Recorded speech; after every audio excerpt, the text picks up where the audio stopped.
कम से कम नैहर गईले के बाद बेचारा देखी तो ओकर करे जाके ठंडा ही नहीं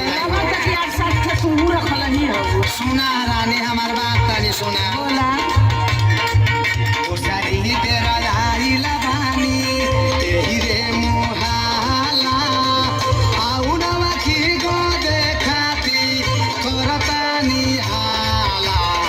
अच्छा एक बात और सुन ला बोला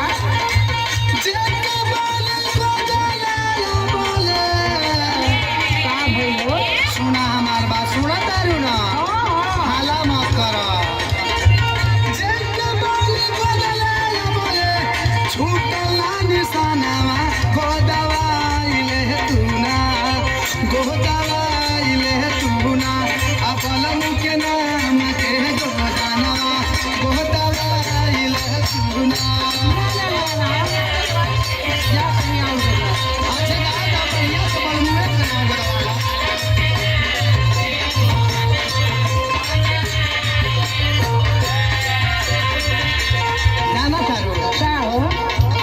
मुसाफिर को दवाइले रही। अच्छा वो लिखवाइले रही कि पति परमेश्वर होता है।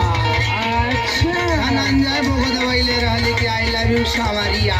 अच्छा ये बतावा हाँ। और मुसाफिर को दौड़े रहने की पति परमेश्वर होता है। हाँ। और रात दिन तो देखी ना लेके झड़ुए दौड़ौले रहल। अरे भाई दौड़ावे तो अंतरात्मा से ना दौड़ावे। ये कौन परमेश्वर हो?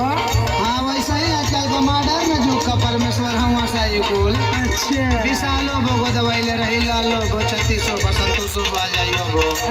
अल्लाह कुछ बता कूद कूद के गो दवावे।